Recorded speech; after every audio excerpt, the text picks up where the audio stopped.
afternoon, everyone. I'm Moindrila. I'm hosting this webinar.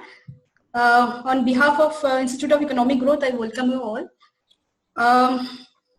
I cannot see you, so but as a host, it's my duty to tell you to sit comfortably and enjoy the talk today. And I also welcome our panelists, Dr. Naushad Forbes and Professor Kaushik Basu, and Professor Ajit Mishra, Director IG. He will be moderating today's session on unlocking the Indian economy. Just to let you know that we have 76 attendees at the moment, but we are expecting more. Till now we have 125 people who have registered.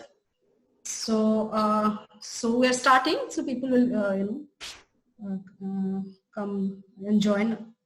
There will be more. So for the attendees, so we will have we have disabled chat, so the questions should be coming through the question and answers Q&A format. So please participate. So now to Professor Mishra. Thank you. Thank you. Let me get this. Thanks, Andila. Again, welcome everybody. I'm Ajit Mishra. I happen to be the director of Institute of Economic Growth. And a particularly warm welcome to both Naushad Forbes and Kaushik Basu. Just to let you know, both have very strong association with IG, both present and in the past. Naushad is currently one of our trustees, and he was also a part of the Founders' Day celebrations. And Kaushik has been, well, on our governing body for quite some time when he was the Chief Economic Advisor. And, besides that also, I think he had given some lectures at IG and has had a close relationship. So it's right that we begin our, webinar series with these two gentlemen. And there is a difference in, what they do also in some sense. Naushad is a business leader. He's a leading figure in the corporate sector. He has been the president of CII. Kaushik, as we know, has played many roles. And I'll have to be careful because he was my supervisor and a good friend, so I might say too many things. But he has been a policy maker, a policy advisor. Let's put it that way. Chief Economic Advisor to the Government of India, then Chief Economist at the World Bank, and now back at Cornell. So it's wonderful to have you both. And I think also in some sense, it's the right time to be talking about unlocking the Indian economy. So I'm just going to put a little bit of, just a couple of minutes as a way of introduction to the topic, not just the speakers, before I let the floor over to them. So when we talked about unlocking the Indian economy, obviously it's got, we can answer or we can approach this problem at different levels. So first one is the immediate relevance. We're in the third lockdown, so that's in India, and that's why the term unlocking is coming in. And it's again, there are some, we can only speculate whether it's going to end or whether it's going to partially end. Some states have already extended, or at least one state has already extended. There is talk of the lockdown going beyond that.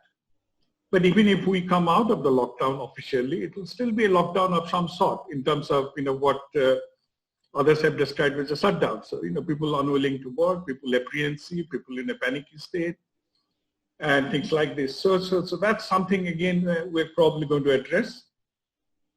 So in the sense, when is it the unlocking starting properly, well and proper? What is the extent of this unlocking? Is it going to be very gradual? In fact, this is a question which came from Monash, Australia, from Professor Ranjan Ray. Is it going to be a gradual one, the unlocking process, or it's going to be a sudden one? And then how robust it's going to be? Supposing we open up, 30, 40% or 50% of the economy, and suddenly we see another spike, another shock. What do we do? are we going to have a robust opening, or we're going to again go back to our lockdown phase? So these are the things we'll probably, will be playing on the mind. And again, the medium term. So unlocking in the medium term is also very crucial. So supposing we start off, when I say medium term, in economics, it could be anything, but in our context, it's probably we're talking about months. So a few months from now. What will be the constraints when we try to unlock it? Both on the form of labor, because we know labor has moved quite a bit. And again, as I said, the risk of, having a full-placed factory line is very, high.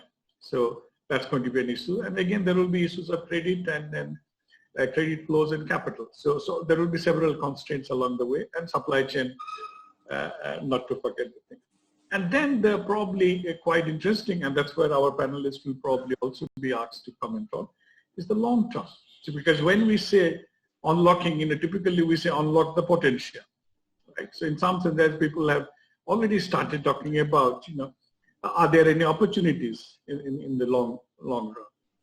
Could this be used to, unlock some of those potentials or some of those, advantages that we might be having?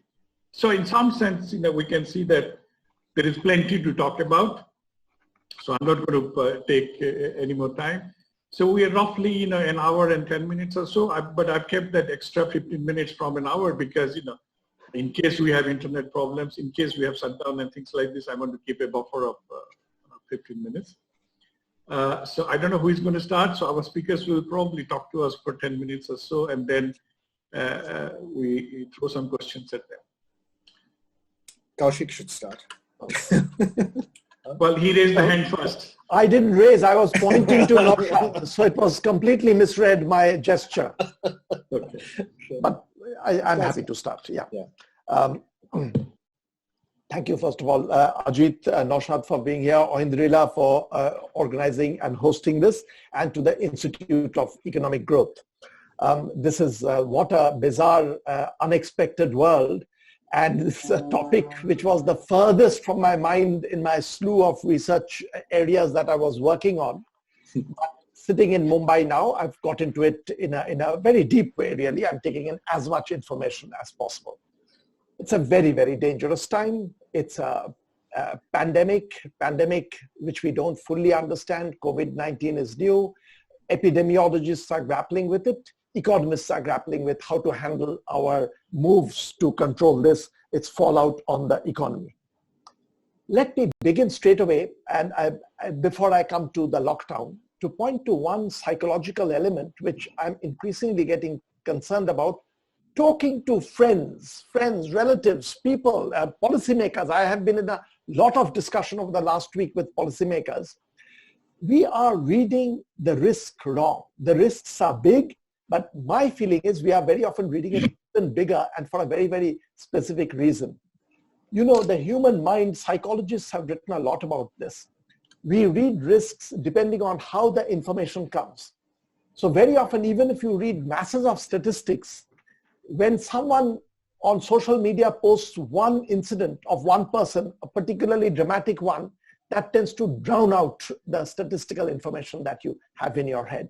This is called salience. George Akerlof has written about it. Psychologists have written for a very long time that masses of statistical information you'll drown out by the kind of information we get in social media, because that occupies our brain. And I feel that is playing a role. But there is also something else.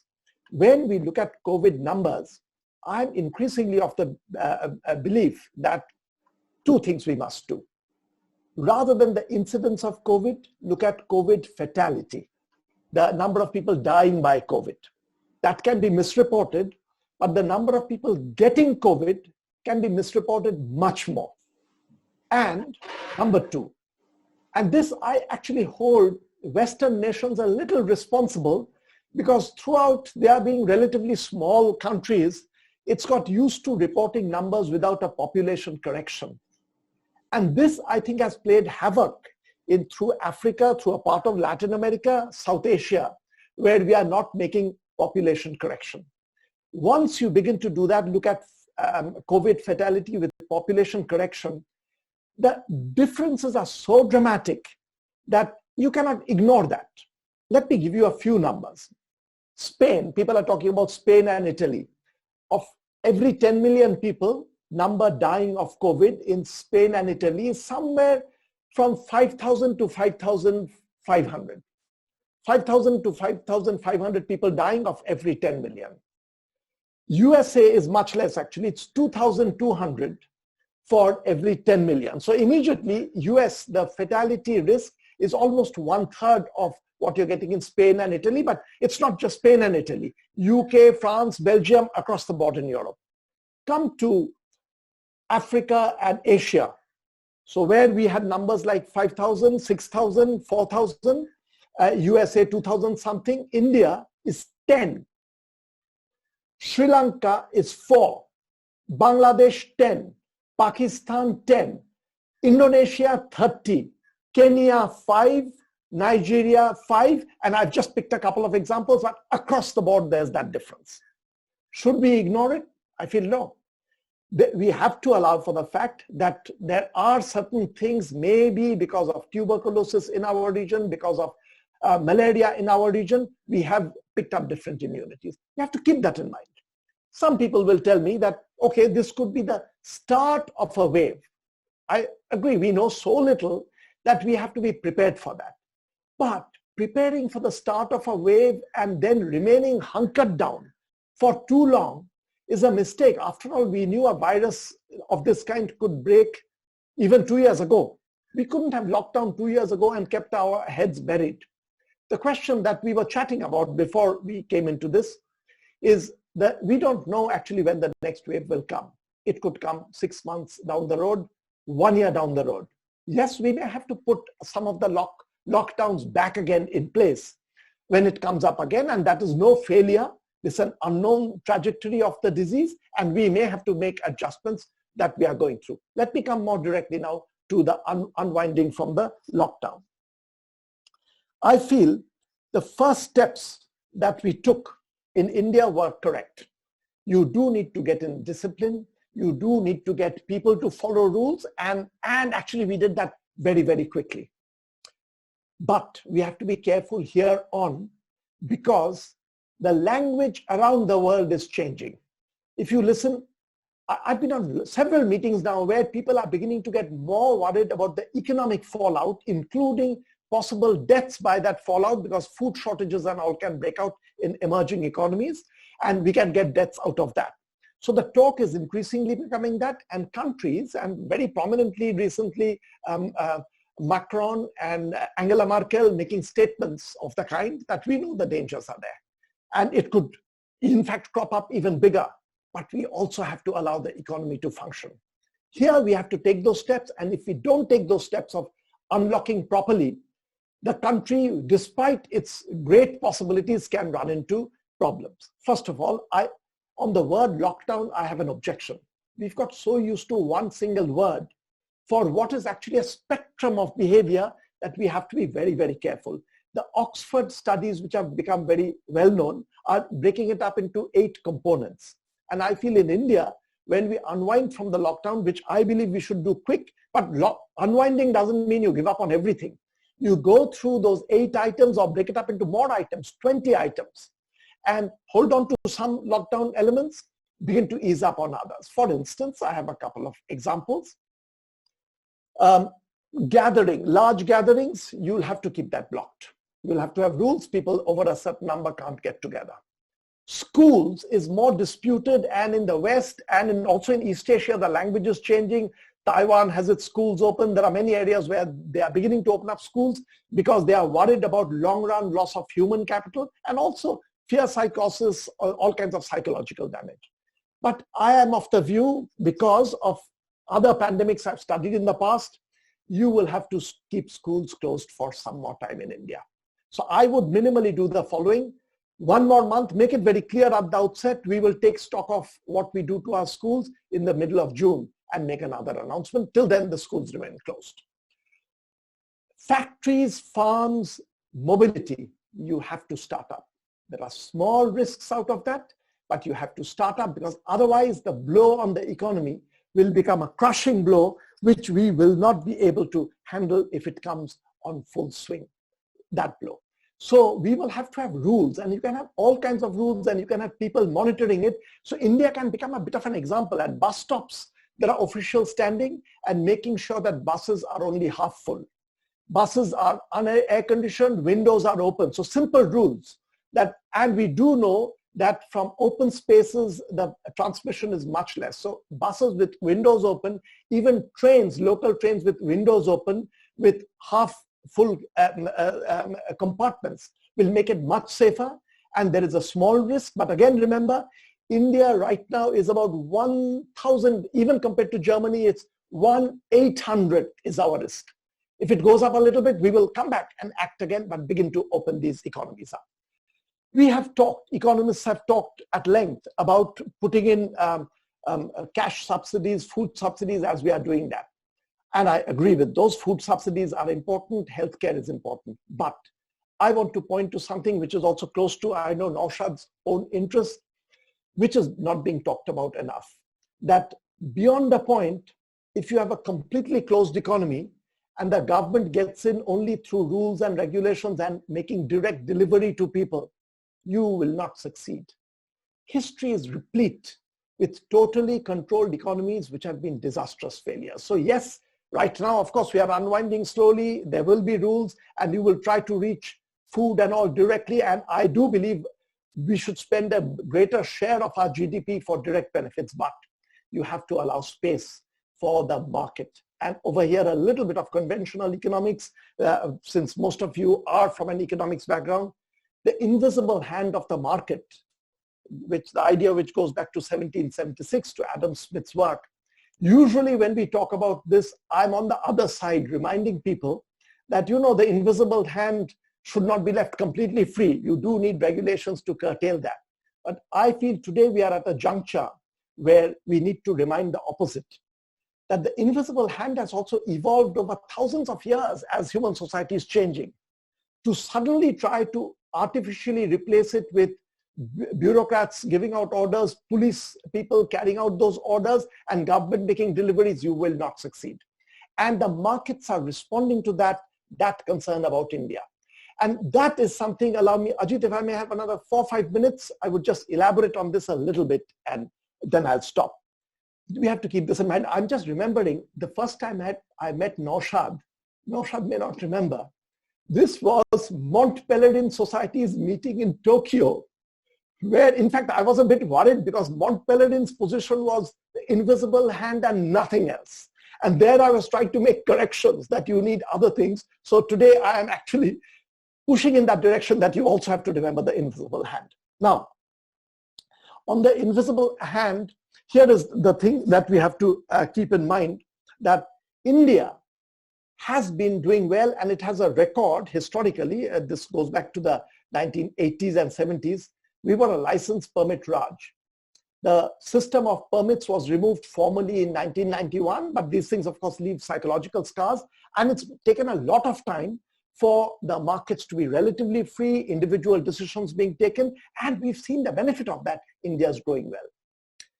Ease of doing business. I've been a critic of many government policies, but one area where India has actually done very well over the last couple of years is ease of doing business. And I've been very intimately associated with the doing business in two ways. When I worked in the Indian government, I was among the few lone voices saying that we have to work hard on this indicator and India has to do better. And then I never knew that I would join the World Bank, which works on this index. And then I was still continuing to say countries have to work on this.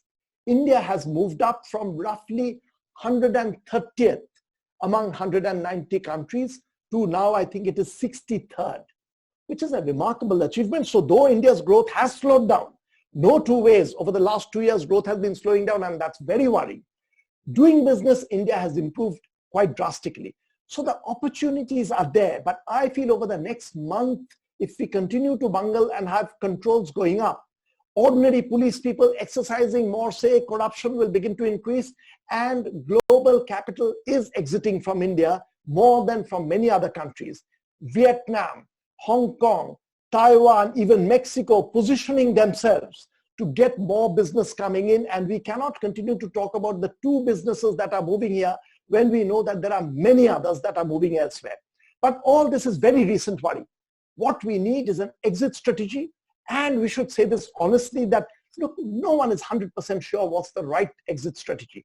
But here are the rules by which we want to create space for the private sector, for small industries, for small self-employed people, the street corner person, so that they can begin to function. If we give that signal right, I feel India, given the work that had been done earlier, we will come out of this actually better. But I feel 1 month is a very risky time, and there are some signals that the global market is fearing India is going to slide into a controlled economy, which will be very, very damaging. Let me stop with that, and if there is a discussion of the long run, I can come back later. Thank you very much.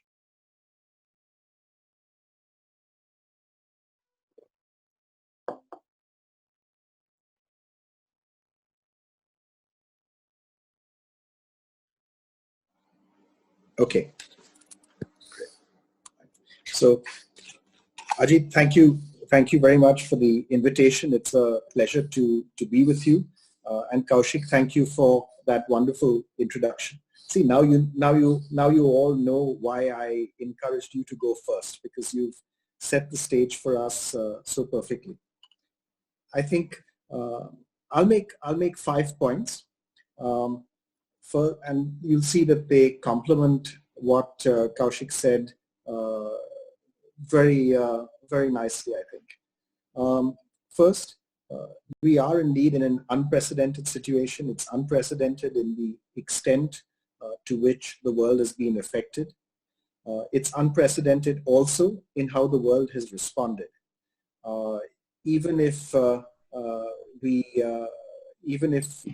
accept a very broad definition of lockdowns, and I take Kaushik's point that we should be, I think, much more precise about what we mean when we say lockdown. The world, about 60% of the world's population is currently under some form of lockdown, some mixture of those 8 attributes that Kaushik pointed to. India, on that same Oxford scale, is at 100% stringency. And this has had a dramatic effect on the economy. We don't yet have an accurate estimate of growth rates for April, but I was doing a sort of back of the envelope calculation looking at the components of GDP and what would likely have been affected. And I came to a number that was around minus 40%.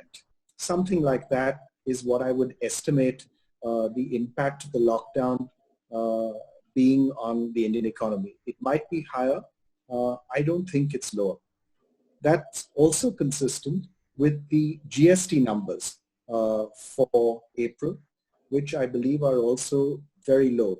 I think they were around 1/3 of what a typical month reflects in GST collections. So a huge impact, obviously, on the economy as a result of the lockdown. Not only a huge impact, but with each week that we extend the lockdown, the impact is exponential. Each extra week makes it, in a sense, worse. And it makes it worse because of 2 reasons. First, that the people who've been most affected by the lockdown are those who are the least advantaged, those at the bottom of the pyramid, in particular those in informal employment occupations. And in India, as you know, informal employment is 80% of all employment. And this employment carries with it almost no protection. The people concerned they live day to day.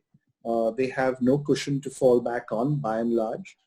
And they've been the most dramatically affected by the lockdown, as they've simply lost livelihoods on a massive scale. CMIE estimates that around 120 million people became unemployed between the first week of March and the first week of April. That's again, massive number. And this loss of employment it shows both in the numbers on labor force participation. We were amongst the lowest in terms of labor force participation. I think we were around 42-43% in March. It drops to about 35% now. Unemployment within that 35%, it was around 7-8% of the 42% in March. Now at around somewhere between 27% at its height in the middle of April, now down to around 21% as some parts of the lockdown have eased. So the first reason why the lockdown has had such a dramatic effect on the Indian economy is because of this informal employment that has been lost by the million. The second is that there has been essentially no enterprise support by the state to date. We've been recommending various things to the government from CII, from various chambers. So far, no action in terms of enterprise support. And this lack of action in terms of enterprise support is, I think, now starting to show in companies starting to put together plans to at least start by reducing more informal employment, start by reducing service contracts, and it's going to end, it seems to me, by reductions in employment too, if this extends beyond May. So how do we, third point, how do we unlock going forward? Well, I think we have to recognize that the virus is going to be with us for some time. I think when we started on this 6 weeks ago, 7 weeks ago, the idea was that we wanted to get rid of the virus. And I think we've now come to the view that we're going to have to live with the virus for the next year or so, certainly until a cure, hopefully sooner, and then a vaccine, probably about a year from now in terms of all the testing and so on, until a vaccine is actually in place and has been administered to, at the end of the day, 1.3 billion people. So we have to probably live with this for this next year or so. And if we have to live with it for the next year, then how do we live? How do we unlock the economy such that we live as normal a life as we can, but a life that's at the same time addresses health concerns and safety concerns to the extent that we can. We've recommended some things from CII. We produced a paper on this a few weeks ago, and the title of the paper, I think, is what I'd like to use. We said, towards an organized, safe and sustainable reopening of the economy. And I think all of those words are important. You know, it needs to be organized, it needs to be safe, and it needs to be sustainable, in that one needs some predictability of how things will unfold going forward, even with the uncertainty on the health side of how the infection might spread, be limited, but might spread in other pockets again. And what we've recommended is very consistent with what Kaushik was saying. First, to reopen manufacturing across the board, and not to try to control it, but to reopen manufacturing without exception, because supply chains are completely intertwined, and trying to draw these distinctions between essential and non-essential, between input products and non-input products. I'll give you a small example. Pharmaceutical products obviously have always been essential part of essential services right through from day one. But there were several companies that could not produce for a very simple reason, which is that they couldn't buy the gum that they needed to put the labels on their bottles. Now, this is not something that you would normally think of. People address the labor supply. They addressed even the labels that needed to come into the plant, but they didn't address the gum that needed to come into the plant so they could stick the labels on the bottles. So you have this completely intertwined economy, and trying to draw a distinction between essential and non-essential is a formula actually for continued logjam and continued constraints on the economy operating. Second, I absolutely agree again with Kaushik on the importance of getting movement going. it seems to me that one of the most damaging things that we did early on was our wish to somehow control logistics. And in the process, we've really stopped the movement of goods around the country. I'll give you an illustration. For the last 3.5 weeks, we as a company have had permission to operate one of our plants because we supply to essential service companies. And we've been struggling to get that plant operating at even 10% of capacity. And the reason is because of logistics. Because when we want to start operating the plant, what do we find? We find that, well, to get people to come to the plant is a challenge because we have our own buses and so on, but the bus drivers need to operate and need to move around to get to their buses. We find it a challenge to get packing material into the plant. Then we find it a challenge to get the packers into the plant. And then we find that we have to walk our way through every shipment that goes out from the plant, police station by police station, as the truck crosses various district boundaries. So really getting movement going again, getting logistics going in a full-fledged way, we shouldn't have stopped that.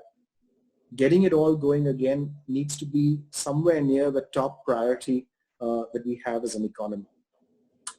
Third, I think we need to leave our morals, I was going to say at home, but given that we're all working at home at present, we should leave our morals at work. And, you know, in the last day or so, I'm sure many of you must have got these WhatsApps about these queues that suddenly developed at liquor shops. We can take whatever moral view we wish of that particular issue. I would just say that we shouldn't get diverted and try to solve problems that we do not need to solve. Why not let liquor shops stay open all the time? If people wish to go and buy their liquor and drink, leave that to people's choice and leave our morals aside as a separate issue and an issue that is not connected with the overall health issue. Ensure social distancing as opposed to, and if you actually compress things, if you keep closing shops, what are we going to have the next time? The next day that the liquor shops open, you'll have another long line of people. But if people know that they're going to be open every single day from now onwards, then if you have a really long line, maybe people will decide, okay, I'll come back here in 3 days when there isn't one. So the other two things that I'll mention is, which we've also recommended from CII, is that the key interventions are actually on income transfers through using direct benefit transfers to people at the bottom of the pyramid, especially those people in the informal sector who lost their jobs, because they're the ones who are the most needy. We see this unfolding on our TV screens. And the second area that we have recommended is to use wage support for enterprises more broadly. So we've said what we've recommended is 3 months' wages being provided by way of additional loans from the banks, but loans at 4 to 5% interest. Why 4 to 5% interest? Because the banks today have about 8.5 trillion rupees sitting with the RBI, earning a little over 3% interest. And we've said that if the government guarantees these loans for 3 months' wages, banks can then lend the money out at 4 to 5% interest to companies, whether it's a small shop, whether it's a large construction company, whether it's an MSME, or whether it's a regular manufacturing company, whether it's an airline, to lend the money out to support wages. And to support wages, why? Because if we have widespread wage support, we're creating, it seems to us, a foundation for a much faster recovery. So the last comment that I'll make is around where do we go from here and what can we expect going forward. You know, there's a lot of discussion on, you know, can we have a V-shaped recovery? Can we have a U-shaped recovery? Or is it a bathtub-shaped recovery? Or is it an L-shaped recovery, meaning no recovery? Or is it a Nike swoosh-shaped recovery, which means that we do recover, but over a long period of time. And probably the greatest prospect is of that sort of Nike swoosh shape recovery. Why? Because going forward, there will be significant opportunities, but we'll have to develop those opportunities over a period of time. And while we're developing them, there will be several attractive parts of the economy that will not be operating. Travel and tourism is the most obvious. It employs large numbers of people in the country, and that is something that is not going to exist for many months, maybe even for the better part of a year. And until we see something replace that as an economic activity, we're always going to be below where we were last year. Do I think that there's long-run potential for India in a new emerging world? I think there is actually great potential. I have many friends in different industry sectors, and across sectors, there's lots of anecdotal evidence of them getting inquiries from companies in the US, in various countries in Europe, from Japan, saying we want to diversify away from China. We want to locate manufacturing somewhere else, asking for offers, etc. And it really depends on our own effectiveness in tapping those opportunities and going after it in as aggressive a way as we can. So I think seeing our future as one of being integrated with the world, of trading with the world, of letting the world be active in our own country, and of us being active in more and more countries around the world is something that we, I think, should take away from this entire crisis, because I think it will be an opportunity that we will have for a short time. And as Kaushik, I think, very, very accurately pointed out, we should not assume that any of that is a given. We have lots of competition. Lots of other countries have exactly the same idea of attracting these opportunities that are being thrown up as people diversify away from China. We need to place ourselves better using our natural advantages, of which we have many. And a last comment, just to, I think I didn't have it in my original notes, but just to fully support what Kaushik said also, I think looking at how the lockdown has rolled out, the logjam at the last mile, when you try to control things with instructions coming from Delhi that get interpreted in a somewhat different way at the level of each state, and then get interpreted at a still different way at the level of each municipality, and then get interpreted at a yet different way at the level of each end policeman. I think we have to learn from this experience that everything that we've done post 1991 in moving away from a controlled economy is the only way in which we're going to have a vibrant growth rate. You know, I remember very well, Kaushik, meeting you in Tokyo at the Mont Pelerin meeting, and I mean, I think we both shared a degree of shock at the rather scary group of people that we met over there, who were so strongly free market oriented. But you know, if you want to be a convinced interventionist, you should go to a Mont Pelerin meeting. If you want to be a convinced free marketeer, you should come to India, because you see, I think, the benefits of a free market and the damage that controls can do to the economy and to our own economic prospects. Thank you, Naushad. I don't know where to start, actually. I've got so many, and then the numbers on your screen keep going on. But on your last point about the market, let me just you on both of you a little bit. See, on the other hand, also we know that during crisis, markets don't work very well. Stiglitz had a piece also recently, and he has been talking also. And some of the clear examples are, the way, so if the markets didn't have, could not, in some sense, it doesn't produce enough signal that PPEs will be produced, or that, other instruments, because, it's impossible to have that kind of market mechanism which will provide solution to these things. So it has to come in. And also the income generation, as you rightly pointed out, that since we're going to be dealing with huge, income transfer for quite some time, and, on different fronts, so the state is going to play a role. So the temptation is always there.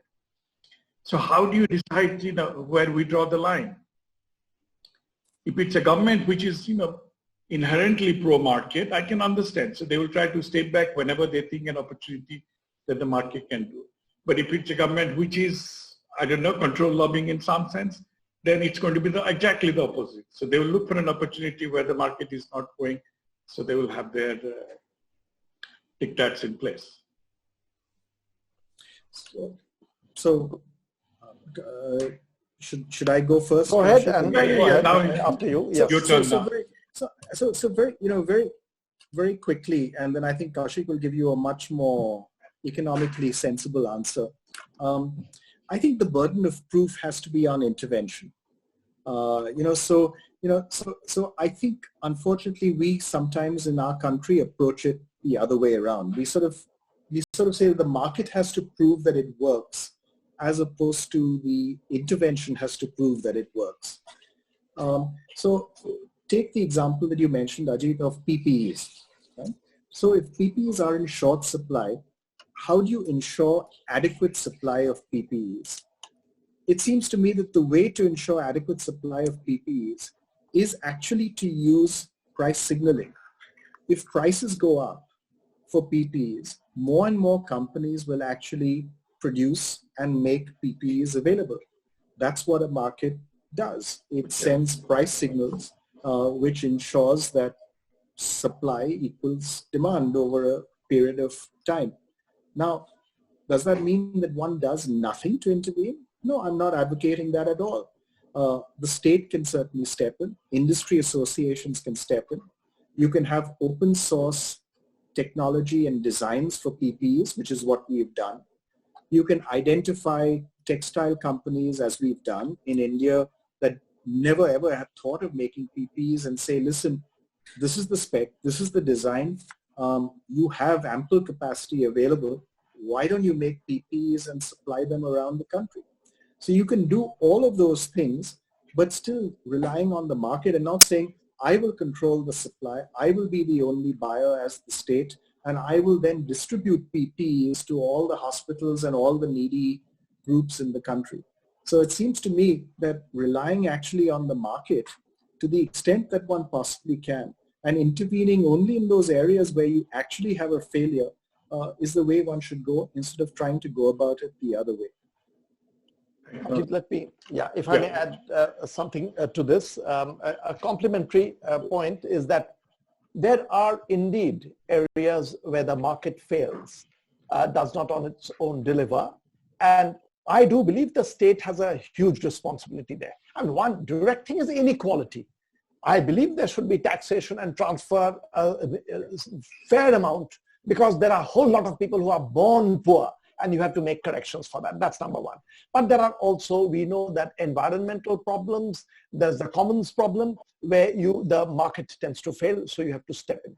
But my point is, you should not prompt market failure because you want the get control over the movement of the market. And there is a certain amount of joy in this control. So once you begin to feed into this, people do that. And in a situation like today's, where some of the disruptions on the market are caused by policy, but it's also inevitable.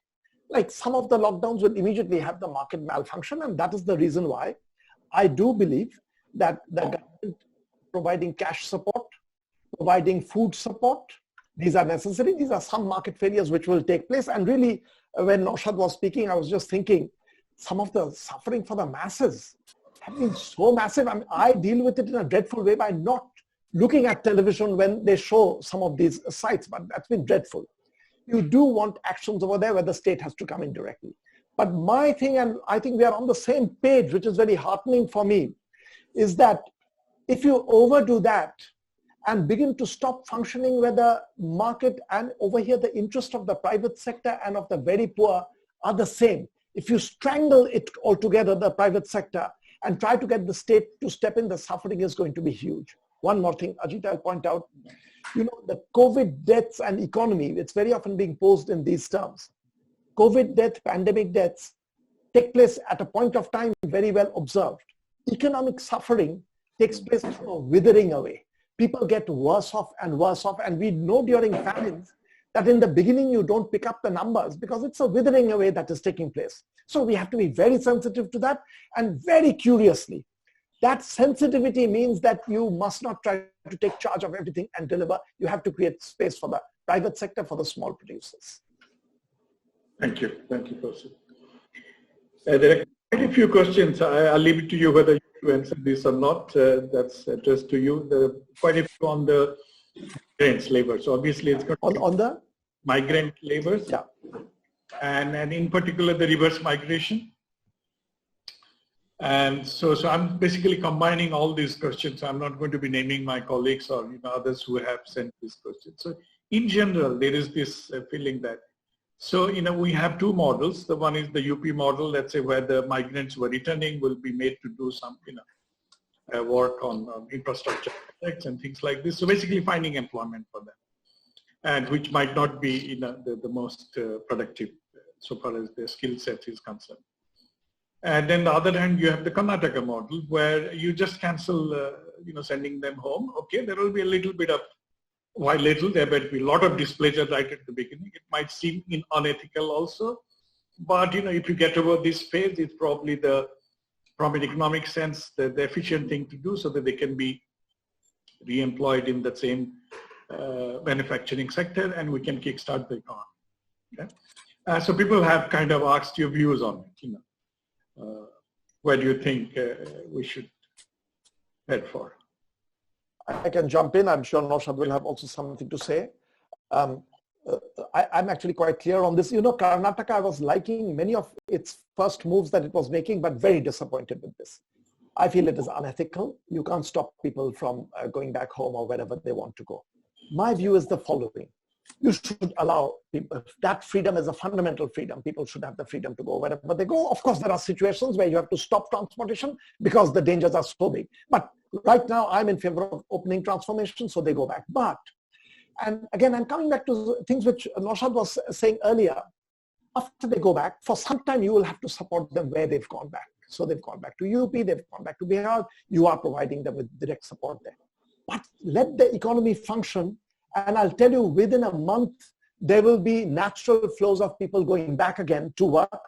And we will get used to the fact that there is a bit of a risk of COVID. This may be with us for 1 year, 2 years. We'll have to live with that. But we've lived with those kinds of risks from malaria to a variety of things, where actually the death is much greater. 10,000 people per annum is malaria deaths that take place in India. So we will get used to that. So my point is, allow people to go back, provide them support where they are, then keep transportation open with rules. And if we do allow the economy to function, within a month and a half, 2 months, people will begin to go back to where they were or to new places. The economy is going to see a certain amount of churn. Yes, I agree fully. I think that, making exit easy is the best way to make entry easy later on, because I think people will be encouraged to know that they can always go back. In fact, if we made it easier for people to go back when they wanted to, providing them with a safe place to live and food and accommodation while they were here, before they were able to get transport back, and then arrange the transport, I think it would make it that much, it would be both humanitarianly better, and it would be better in the longer run also in terms of people then wanting to come back. But I wanted to add one longer term thing. We have this strange situation in the country when it comes to labor laws. Our labor laws are all about protecting the 20% of the total workforce that is formally employed, and not at all about protecting the 80% of the workforce that's in informal employment. And I think we should use this as an opportunity to address this, because you have 20% of the workforce with almost complete protection and almost no flexibility. And then you've got 80% of the workforce, which is the part that's growing, with almost no protection and complete flexibility.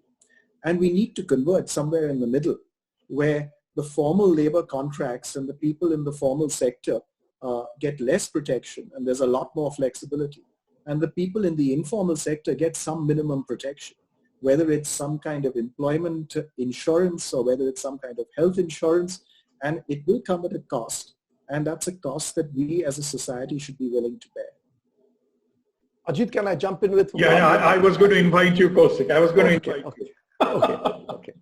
Actually, I fully agree with this. And I just want to explain a little bit that, labor laws, I felt the same way. And whereas I do feel very troubled about the inequality in India, and there are some ways in which we should try to tackle that in a big way.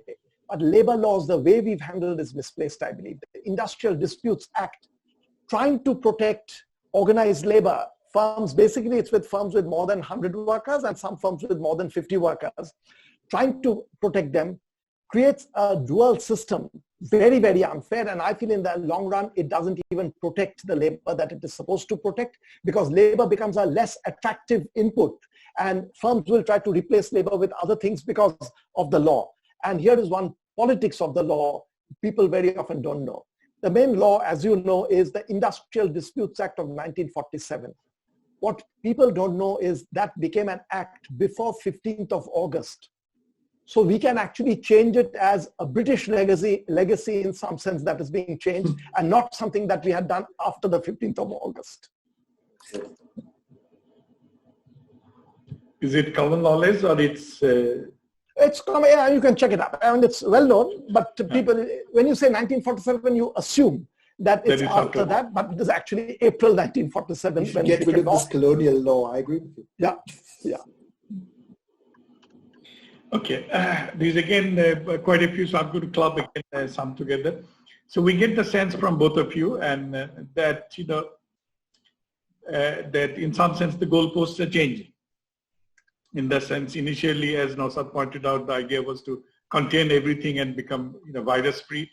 Maybe what New Zealand can claim now, but that's not going to happen. So we probably are prepared more mentally more prepared now than 2 months back to live with it. And in fact, some politicians have also said it. I think that the Delhi Chief Minister also mentioned this. Yeah. Can I, pick your brains on the operational means, and that's related to your the risk assessment or perception thing you mentioned, Kaushik, right at the beginning. So can we intervene? Can the government intervene in some sense? Because right now it's scary. I run a very small institute, let's say IZ, with 100 odd people. Reopening I'm getting nightmares. I'm asking every Mali saying, are you all right? Do you have this? Do you have a smartphone? Because everything, the head of the institute or whoever, the corporate responsible for this, will be taken to task if anything happens. Okay. So do you see any response, any steps, any interventions which the government could do, which the press can also, the media can take, which will make that, it's something we can live with? Because right now it seems that we cannot live with this. So if I start with your New Zealand example, my favorite quote about New Zealand is by Oscar Wilde. Oscar Wilde had this wonderful quote where he said, there is this world, and then there is the next, and then there is New Zealand. He was talking from a different context. He was talking from the context of, being a country that mainly lived off the production of primary goods. But I think, that's it. What applies to a New Zealand doesn't apply to a country of 1.3 billion people. I mean, so I think living with the virus is what we have to indeed do and work around. The point about how do we get people to address the psychological issue. We have to find ways. Ajit, you wrote a really outstanding article on the stigma attached to actually having COVID, and that's part of the same thing. There is this fear the fear breeds irrationality and misunderstanding. And then that shows up in all kinds of ways. It shows up in the stigma that you wrote about. It shows up also in people having all these, these weird things that, okay, well, the head of the institute will somehow be responsible if a single person gets infected. I think we're moving away from that. Because, for example, there was someone at Niti Aayog the other day who got infected. So, does that mean that the chairman of Niti Aayog, we all know who he is then responsible for the individual who got infected and is somehow to be held accountable for it? So I think we're moving away from some of these wrong notions of responsibility and then saying, let's address a health crisis as a health crisis. Let's do what we can to contain it. And it's the whole issue. We had a very nice discussion yesterday evening, actually, with Aditya Thackeray, who it's not his area of work, but it was I think a very encouraging discussion. And he talked about the importance of testing, tracing, and isolating as the key sort of, three-way approach to containing the virus. That you test massively, that you trace all the contacts, and then you isolate as much as you can to prevent or at least slow spread. So I think, there is a new understanding in public life that's emerging of how we should contain the virus. And I think as that new understanding spreads in society, I think some of our more irrational fears will go away, and with it some of our more irrational reactions. Ajit, if I may just add to this, the point that you're making with even Institute of Economic Growth, this is actually a very, very genuine problem, and I feel it's happening in politics as well. Any chief minister does not want to be the first one to step trying to create space, because if after that there's a small increase in numbers, people will come tumbling down and say that, look, you caused it. So there is a mindset problem, and I can see if you're running an institute or you're running a company, and there is the Niti Aayog is a very good example, something little happens, people will say, look, it's all your fault. So the problem really is in the mindsets. And really that's what we have to work on, because we again historically know that during times of stress, mindsets can begin to change, leading to witchcraft. I mean, you wrote about the stigma, basically pointing fingers at one another. For me, the favorite one, which I've talked to my students a lot, is old Czechoslovakia that Václav Havel wrote about. Everyone pointing fingers at everyone else, and you locked down in fear because of that. The McCarthy period in the United States. What do you do about that? I feel really this is one area where thought leadership is important. Political leaders, corporate leaders, academics, journalists have to begin to write that we have to get out of this mindset. The person who tries to ease up a little bit, in case something goes wrong, you don't go tumbling and say you've caused it. You have to take these small risks, otherwise we are going to paralyze society together. And there are these, like the McCarthy period in the US, there are historical episodes where we've done that. And we know in the case of McCarthy period, it was a couple of political leaders, couple of Supreme Court judges, very brave, bold, who started speaking out, saying that we cannot behave in the manner that we are doing. So we need thought leadership in this case to break out of this jam. Okay, I think we're going to take two more questions. One is, because we are running, we have about 14 minutes left. So one is about a nitty-gritty of how we plan the revival in terms of emphasis on sectors. Naushad mentioned there will be some sectors which will be very difficult to open up, and even if we open up, it's not going to be anywhere near its half capacity. Also, tourism and hospitality sector. And you also made some suggestions that we do need to probably find substitutes, other economic activity which will kind of fill the gap. So there are quite a few questions now saying, could you elaborate on that? What could be those activities? And at this stage, can we replace it with similar ones? Or can we extend on some other sector, for example? Can we replace it with what? I beg your pardon? No, in the some extending some other sectors. So so this kind of, I'm just clubbing it. So basically there is a worry that, when we talk about revival, we know that there are some sectors which are not feasible, we cannot revive them beyond a certain point. So I'll have Kaushik, would you like to go first? No, go ahead. I will also say something, but go ahead. Sure. So it's a tough call on how do you address an airline at the present time. I mean, it's it's very tough. How do you, because probably, what is the length of time before they will even be able to start operating? And when they start operating, at what capacity will they be able to operate, simply because the demand is so highly limited? And do you try to preserve capacity for the eventual recovery, or do you instead sort of say, well, let the stronger airlines that can manage survive, and as a result of a few going away, that reduces capacity in itself, and so the ones that are actually left are able to operate with higher prices at a reduced capacity, and so end up being viable operations. I don't know. I mean, I don't know what the right way is of approaching this. The US has offered these huge support programs for the airline industry in particular. I think $30 billion or something is the number that I've heard.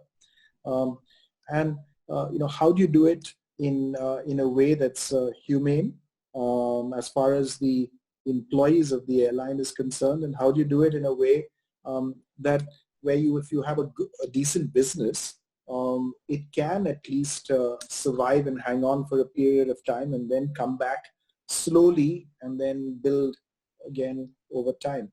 And that's probably where you need to have some kind of a loss pool arrangement, some kind of a restructuring, a one-time restructuring backstop that's provided maybe by the government in the form of additional credits, but where the equity owners would actually lose out as the company gets restructured, and as it then starts becoming a more viable entity going forward, it gradually recovers. I think the hotel industry will do better than the airline industry, but the airline industry is going to be really tough.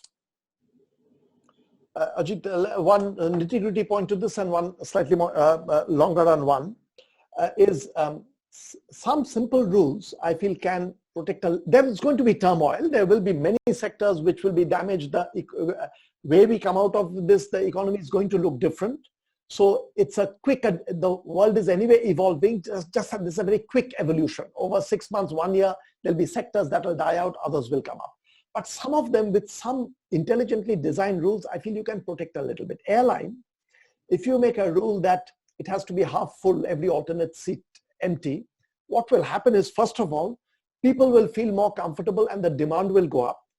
Fares will go up and you don't try to control that.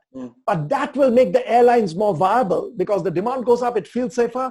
Fares go up because it's half full that is flying, but it'll hobble back a little bit. So don't try to control at that stage, and you give subsidies to some people to travel if you want, but don't tamper with the prices. So there are some of these mechanisms which can be used for trains also. You can use that. Taiwan is using, in trains, you're putting in curtains between people, spacing people out. Again, fares, if you allow them to rise, fares will rise, but it'll make it viable. Number two is the bit of the longer run thing. What Naushad is saying again is absolutely correct, that there is a sector from tourism to the way to think of this is hospitality is going to suffer. Tourism, flights, travel, airline, hotels. But hospitality to healthcare, to me, is first of all an immediate thing and also a long run thing. Immediate, you're seeing some very good moves. These are sort of benevolent moves. The Taj Hotel in Bombay has given big space for doctors between their rounds. When they want to be quarantined, use the Taj Hotel space to do that. That is, of course, an immediate reaction. You're using the hotel space for something that is needed. But I feel long run, we are going to see the healthcare sector is going to become much bigger, I feel, worldwide. And especially in countries like India and United States, where general healthcare is very poor, we are going to see double growth. One is we will provide to more people. And I feel overall our consumption of better health is going to be the big consumption rise.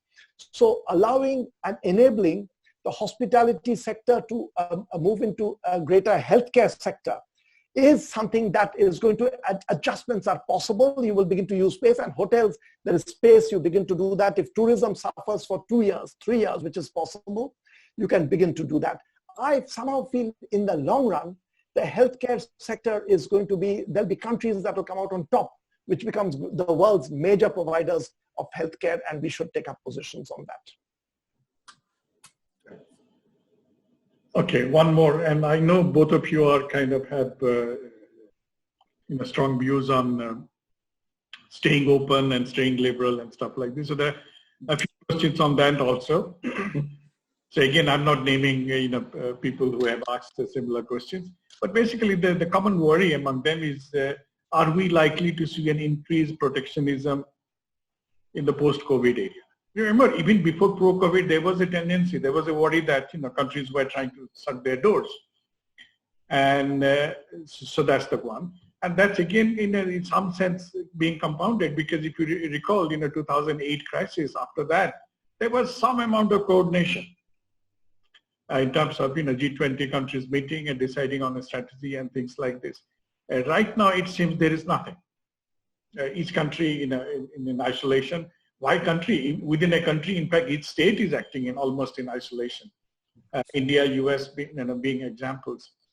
So do you see a threat to the non-protectionism or free trade in a fundamental sense in the post-COVID era, or that might be a transitory response and we'll get back to the benefits of free trade, realize that, and go back to the old norm? And also, do you see any threat to these multilateral organizations? Because, we have had the first shot at WHO in some sense. It's not just Trump. There are many other people who probably don't think that they did a great job, and it's probably, yeah, I can say something. I'm sure Naushad will have more to say. So I feel we will see a rise in protectionism. Usually when there is this kind of strife and trouble, that's the instinct. I feel that will be the wrong move worldwide. So you'll have to work to unwind that. One sector where we may actually see some increase is outsourcing as a business, which is a form of globalization, because the world is becoming tech savvier with this kind of thing. So we may see a rise there, but otherwise there's going to be a rise in protectionism. Fortunately, again, I like to believe that wisdom will prevail in the long run. And one historical example which keeps looming in my head, Argentina, which was thought of as the wonder story in the world, up to the World War I, it was among the top 10 richest countries and growing faster than anyone else for a long time. And it was expected it will become the world's leader.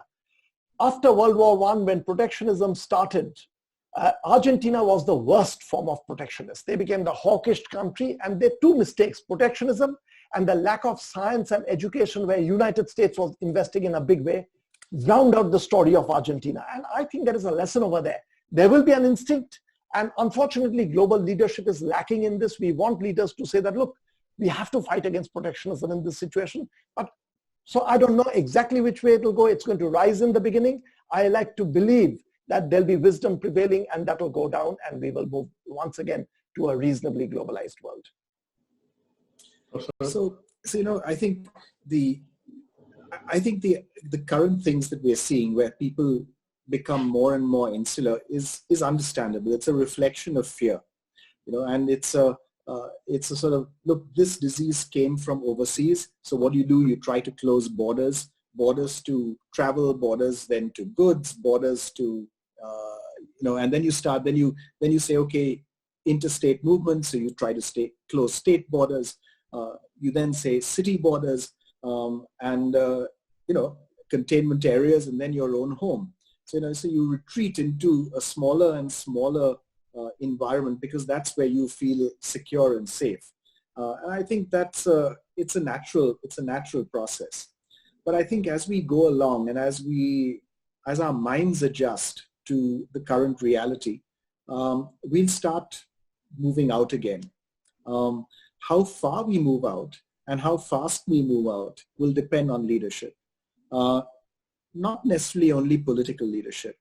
I think it can also rely on thought leaders, as Kaushik pointed out for the other question. It can rely on what we do as academics, what we do in industry, what we do as teachers. I think these are all ways in which we can model the behavior of the world that we would like to see. And if, as people start seeing people moving around without dramatic consequences, I think we'll gradually start getting back to normal. WhatsApp is a great source of jokes, as you know, and there was one that came around this morning, since you mentioned Trump. There was one that came around this morning, which is a photograph of Trump walking along the road, and he's depicted about to step into an open manhole. And it was there with the caption, "One small step for a man, one giant leap for mankind." Yes, that's a good one. Audrila, do you have anything? I must give 2 minutes to my host. I've been monopolizing. Hello, Audrila? She's not responding. So my last question. Oh, she was muted. She's just unmuted. No. Yeah, okay. No, I don't have. No, please go ahead. I don't. Okay, last one, Kaushik Nausad. Are we going to do, this is something which Karan Thapar asked me. Okay, so are we going to do anything which is fundamentally different, or after the crisis we'll be back to the same way we used to be? Difficult enough question that I'm pointing to Naushad for the first.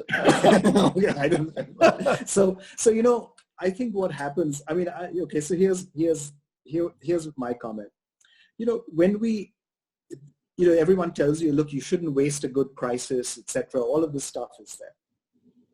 I think, unfortunately, we normally do. And I think normally while we're in the crisis, we think the world after the crisis is going to be very, very different. But I suspect it ends up being less different than we thought it would actually be while we were in the crisis. That's good most of the time because we go back to a more and more normal way of living. But it's bad if we do not use this as a way of addressing things that really need addressing. So like that labor contract, a new labor contract, I think we should say this is an unacceptable way for us to live as a country. We need to address this. And if we don't address it now, when everyone is aware of the issues that this causes, we'll never address it. The same in terms, and it's part of the same thing, the same in way, that you take our wealthiest city in the country, which is Bombay, yeah? And you take half the population of Bombay living in slums, and you say, this isn't acceptable. This isn't an acceptable way to live. So it's something that we need to address. And if the only way of addressing it is that people will have to pay more by way of a salary for domestic service, yeah. People will have to pay more for informal services. And we have to pay more for those informal services as a way of then providing a decent place for people to live and transporting them into cities, etc. The way the rest of the world has addressed it over many decades. But I think if we take the opportunity now to reset some of these fundamental things, it'll be wonderful. But I fear that the way we normally are is that we go back to living the way we always did. So good, I allowed Naushad. I was thinking. So I actually broadly agree that we, in the middle of the crisis, we get an exaggerated sense of how different the world will be. I do like to believe that on two dimensions, we will be actually a better world. One is I feel the healthcare sector is going to improve. People will be buying longer lives rather than more cars and homes. I feel that will be a bit of a change coming. Number two, I feel the global inequality level is intolerable. And this will give us new ways of thinking of how do we tackle that without crushing the economy. So I like to believe we will come out a little less unequal world. But I want to reinforce Naushad's taking advantage of his speaking or thinking of examples. Over the last 100 years or a bit more, there are at least 3 pandemics which were bigger than what we are facing now. I mean, who knows where this will go. Spanish flu, many times bigger, 1819. The 2 Asian flus, 57, 58 and 68, 69, also bigger. I mean, the deaths were several folds, about 8 times, 9 times larger than where we are right now. Were those markers of dramatic change? 57, 58, what happened after that? No. 68, 69, dramatic change? No. Even the Spanish flu. So on the whole, I feel we will come out very similar, but I like to believe that there'll be some sectors and all where there will be change, and let's hope change for the better. Okay, on that note, so I didn't do too badly when I answered Karan Thapar actually. Okay. So all I said a vague one, that I'll be more positive in life. Yeah, that's a good motto. Yeah, that's right. Okay, so thank you very much, both of you, and thank you everybody who have been listening. And it's a pity we cannot see you, but thank you to all of you, and it's been wonderful having you two both, and it's some great ideas and great thoughts. In fact, I was just thinking of 3-4 paper ideas actually. One is market during crisis, labor laws, and the reforms. And in fact, we didn't talk about it, but that's something which can be added to the center-state relationship. That's exposed quite a bit during this crisis. But anyway, we're running out of time. Thank you very much. Andrila, you can thank all of us. Yeah. Thank you so much as your host. Yeah, thank you. Thanks all the attendees also and the panelists. Thank you so much. Thank you very much. Thank you. Thank you very much. Bye-bye. Bye. Thanks. Yes. Thanks, Naushad. Bye-bye. Bye. Thank you. Bye, Kaushik. Thanks. Bye, Naushad, Ajit. Bye.